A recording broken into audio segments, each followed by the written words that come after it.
AOC, the medium is the message. This was the dress that AOC wore to the Met Gala last night. $35,000 a ticket to get into the Met Gala, and none other than, the icon of modern day American socialism, AOC, spotted there at the gala. So this is absolute cringe. I'll try to find some more pictures, but what did you think about this, Zach? So obviously this is going to naturally bring those Hassan Piker comparisons, right?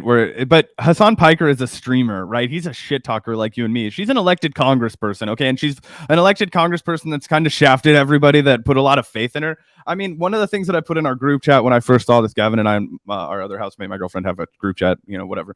And I put it in there that AOC is the next Obama. Because she and you pointed out, dude, AOC didn't even make it to the presidency before she sold out to us completely. Like, she's just revealing who she is. She just wants to partake in the opulence. This is complete theater. It's a stunt. It reminds me of Lady Gaga. Like, it was actually a better fucking stunt when Lady Gaga wore a meat dress. Like, you know what I mean? Like, that was actually cool. Like, if AOC had shown up in a meat dress, I would have been like, all right, this is at least like something ostentatious. This is at least audacious. This is just like her being like, it's kind of like when hippie culture started to be commodified and like accepted into like the real bourgeois, right? Like, you have John Lennon wearing all kinds of weird shit, but he's hanging out with other millionaires. And like George Harrison is saying that he's a Buddhist who doesn't believe in possessions, so he has 35 fucking antique cars in his garage. Like, you know what I'm saying? That's what's happening with socialism right now.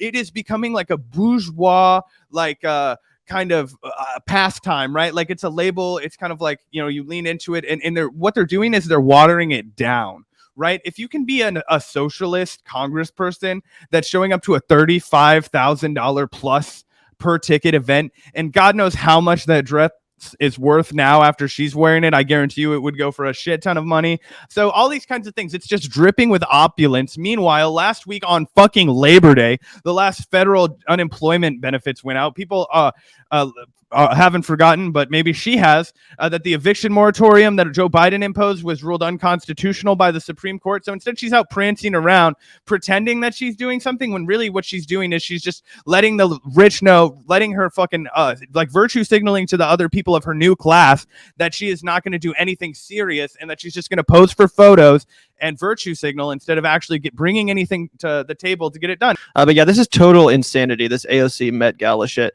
And I wanted to put this tweet up on screen too, because it kind of inspired a little bit of a conversation in the replies. This is Vanessa Friedman, who's I think like the fashion columnist for the New York Times. So, definitely not someone I normally would ever pay attention to. But she put out this tweet saying AOC attending the $35,000 a ticket Met Gala in a gown blaring "tax the rich" is a complicated proposition. By the way, does this not look like some Dr. Seuss lettering? Like, do these letters not look like they're from a Dr. Seuss book? Anyway, I saw a great tweet that was like, why is she wearing Chick-fil-A font?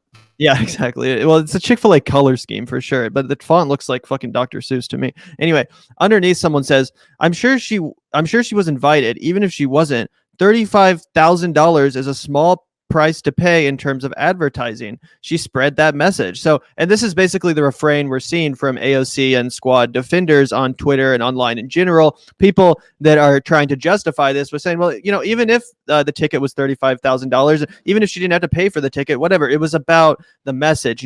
She was basically being a billboard for this policy, taking it right into the lion's den, right among the actual elites. Here we go. Tax the rich. We're going to spread this message. We're going to get it trending. We're going to get people talking about this policy. That's the justification being given by AOC fans. However, I think someone pointed out really accurately in the comment that that's a BS point. If she wanted to raise awareness for her cause, that $35,000 could have gone to way better things. And that is so true. AOC, wherever she's going to go, and regardless of what she wears, but definitely if she's wearing some ridiculous getup like this, she's going to bring the cameras and attention with her. So this begs the question, if you're okay going to the Met Gala, schmoozing and rubbing elbows with fellow elites and celebrities, Hollywood people, the most disgusting examples of the capitalist class, essentially. If you're cool with going there to schmooze and rub elbows with those people, then why would you not be okay taking this message to, I don't know, the front of the fucking White House? Why not, actually be in a protest? Why not actually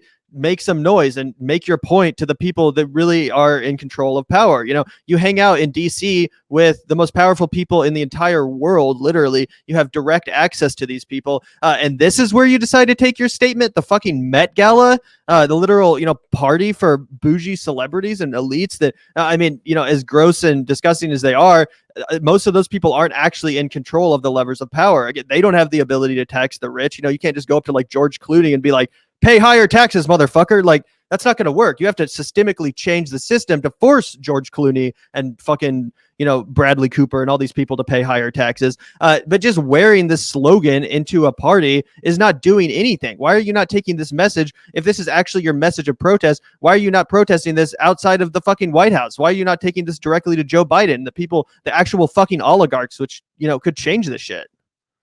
I mean, 100%, right? And I also think it's worth pointing out that all those people there could just, you know, be like, oh, yes, we pay our taxes. We are rich and we pay our taxes. Tax the rich. The rich are already being taxed. It's the favorite conservative talking point, right? Like, it's so non-threatening, her message, right? She didn't put abolish the rich. She didn't say fuck the rich. You know, not that that would have been any better, because it still would have been empty and performative and whatever, but it would have at least had a little bit of like spunk to it. A little, you know, it needs to be something at least mildly caustic, right? Because this is just going to get that like head patting, like, you're right, we need to do better. Like, let's dream, let's have hope and change, and we can be better. And, you know, and we're not talking about systemic change, right? And this is the evolution or the de-evolution of AOC, right? This is, and if anything, it's just an interesting science project, right? You get to, how long after steeping in the swamp of Washington do you turn into a political pickle that is just a stooge for the establishment? Your brain's been fucking rotted. You know, you completely lose touch with the working class. And basically, it just shows that she was able to be bought, right? She's willing to have her face in high places, right? Instead of actual housing equality, instead of liberation for the people that, you know, work so hard to put her there. So obviously this is empty and flaccid, and it just is an underline of everything that's been wrong with AOC, specifically since her re-election campaign. It seems like after her first term, it's like, okay, you can make, I would say since Bernie lost. That's probably fair.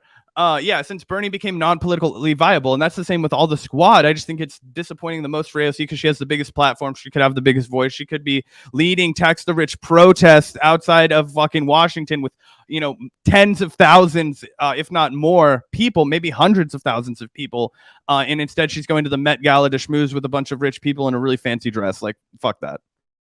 Yeah, yeah, and again, I don't care. Like, oh, it's about sending the message. Why not, you know, get on Instagram and pour blood all over your naked body and scream "tax the rich"? I mean, that would be sending a message. You know what I'm saying? Like, why not do that? Anyway, thanks for the super chat, Joshua, for the $5. If they thought she is serious about her message, she would not have been invited. And that's so true. Yeah, if these fucking people actually thought she was in any way a threat to their lifestyle, to their tax bracket, to the, you know, bourgeois class in general, why the fuck would she have been invited? It's so dumb. So yeah, thanks for the $5, Joshua. Totally agree with that. We got one more super chat as well. Thank you, Andrew, for the $4.99. Don't care about the dress. It's a bad look for a quote-unquote hero of the working class to show up to an event with Lil Nas X is wearing gold armor. And yeah, that's basically the point. Yeah, regardless of what she wore or whatever, it's like, why would you be spending your time there? You know, it's basically like the wine cave shit where, you know, like Pete Buttigieg was, you know, and doing the wine cave fundraisers with like the most opulent people in the fucking world, paying like $25,000 for a bottle of like, you know, 1963 Chardonnay or whatever the fuck rich people drink. You know what I'm saying? It's basically the same shit. And literally like a year or so ago, like you said, before Bernie lost and became non-viable politically, AOC was calling out Pete Buttigieg for that kind of shit and, you know, talking about how gross and disgusting all that stuff was. So yeah, it's crazy how much she's changed. I'm basically to the point where I don't have any problem with the whole fraud squad lingo. I think it's accurate at this point. You know, you have Cory Bush fucking making 6-figure book deals, like AOC hanging out at the fucking Met Gala. This is a joke. This is a fucking joke. These people aren't coming to save us. These are not the cavalry. These people joined the fucking establishment the minute they could. It's disgraceful and absolutely disgusting. Yeah, and I think that it makes the great case against electoral politics and more towards, you know, us. I mean, like, I'm not like again, we always come back to this. It's like, I don't dissuade people from participating in electoral politics, but I will be blunt with you that is not it's not going to fix anything, right? I mean, we're watching the Democrats currently rehabilitate George W. Bush, right? So they could try and, like, George Bush is out here being like 9/11 is like, you know, and January 6th are like comparable and like they're like equally assaults on America, and Democrats are like, yes, they are. Like that one meme where they turn up the music, you know what I mean? But anyway, so across the board, she's just decided to become a part of that class, right? That she's become a neoliberal essentially, right? I don't think you can use the name, like the label Democratic Socialist, like even Bernie Sanders, right? Because you know, like I have complicated feelings about knocking Cory Bush for the book deal, right? Because it's a lot of people tried to knock Bernie for his book deal, and I defended him for that. But I just think that Bernie always stood for at least when he was running, you know, he made a good case. It feels like the squad sold out way too fast, you know, and now it's like we're having this complete lack of any kind of political movement at a time when people are most desperate probably ever. So I don't know. I just think that you can't have any faith left in AOC, and her doing a performative stunt like this when millions of people are hurting so badly right now. It's just not a good look. Yeah, for sure.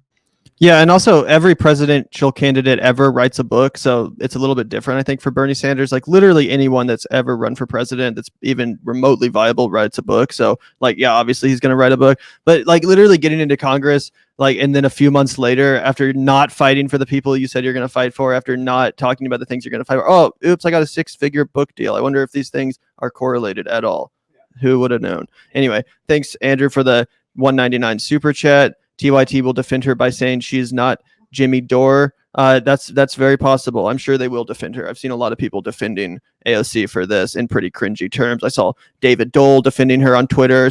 I can try to find that in a second, but I did want to throw up AOC's response. I briefly showed this at the beginning of the live stream.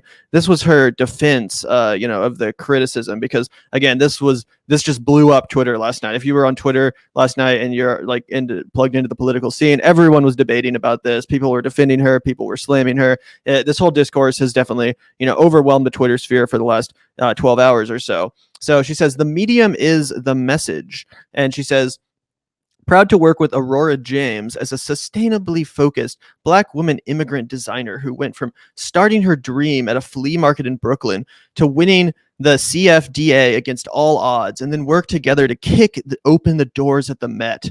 And then at the end, P.S. The time is now for childcare, healthcare, climate action for all taxers. This is so dumb. And this is literally a capitalist fucking talking point, saying that, oh, well, because I worked with someone that pulled themselves up by the bootstraps, look at this successful, look at this fucking inspirational story. You too can pull yourself up by the bootstraps. You can go from being a Black woman immigrant on the margins of society to being at the Met Gala, the ultimate ascension of society. This is where you want to be, the Met Gala. That means you've truly made it in this world, in this country. If you're schmoozing alongside other hyper-capitalist scumbags for $35,000 a ticket, then it's okay, as long as you're a Black woman immigrant designer who's sustainably focused. Like, these are all these capitalist buzzwords. Like, who gives a shit who the designer is? Who gives a fuck? That's not the point. It could be designed by fucking, Che Guevara. It wouldn't matter. That's not the point anyone's making. And again, to just justify this disgusting display of capitalism and opulence by saying that, oh, well, the designer pulled herself up by the bootstraps and has an inspirational story of success. Get the fuck out of here. That's so weak. Yeah, that is 100% accurate. And I was just about to make that exact same point when I read that too, because I have lived the life of the neoliberal business student. Okay. I was so involved in my high school non-for-profit, I'm high school, college non-for-profit. Guys, I have like a shit ton of community service hours. And guess what? They were all like basically worthless. Okay. Like, we did not structurally change shit. Okay. I was, and I mean, for whatever, it was part of my political evolution to understand that literally most non-for-profits are scams. But you like work really hard as a volunteer, and I'm not shitting on volunteers for non-for-profits, but the people up top, the people that you're like constantly going to for donations, people like everyone at the Met Gala, they're never going to fundamentally change anything. What they want is people like this Aurora James lady, who's brilliant, and I'm sure absolutely hardworking and has a tremendous story. I might watch a movie about it if it ever gets made, right? But I don't give a shit because it doesn't change my politics, right? One example does not justify a meritocracy to me. I don't care how brilliant this woman is. Capitalism is still a fucking corrupt system. And in America, it's broken as hell. And I bet you this woman, if you sat her down and you were like, hey, man, did you have like a luck or a moment of opportunity that you don't think was supplied to every single other woman immigrant that came to this country? She'd be like, fuck yeah, that happened to me. I had this break. Because that happens to everybody that's successful, right? Gavin and I aren't very successful at all, but we're really proud of what we've built on YouTube. And guess what? We've had lucky breaks. You know what I mean? Like, people have been nice to us, throwing it out. It doesn't mean that we're going to use this to justify meritocracy on YouTube. Get the fuck out of here. YouTube is broken as shit. The algorithm's fucked. It makes you do all kinds of weird shit if you want to try and like break through all these kinds of things. You have to be aware of that. There's no self-awareness here with this AOC tweet. She literally argues for neoliberal capitalism as she's calling herself a democratic socialist. And to be fair, neoliberal Democrats want to tax the rich, just not enough. They want to keep the classes separated. They want a slightly more robust middle class than we have right now. And then they want to maintain the class of hyper opulence, right? That is what they want. And they want the fucking poor to get out of their way. They want to, oh yeah, you can be, an up and coming person and still get to the Met Gala where you're surrounded by 99% of people who inherited their fucking wealth. Okay. Like that's what they want. She's literally she's advocating for neoliberal policy. She's literally doing the Barack Obama, except she started out with much more forceful rhetoric than Barack Obama did. She called herself a democratic socialist. She said she supported things like Medicare for all, the Green New Deal, all these squad policies that, guess what? None of those fuckers support that you're out schmoozing with, rubbing elbows with. Those rich people, they don't want to bankroll that shit. They don't. And they will keep paying their fucking lobbyists behind your back to do it. So whatever you've convinced yourself in this topsy-turvy world that you're like doing some fucking favor to the working class by hanging out with rich people, it never worked in the past and it doesn't work now.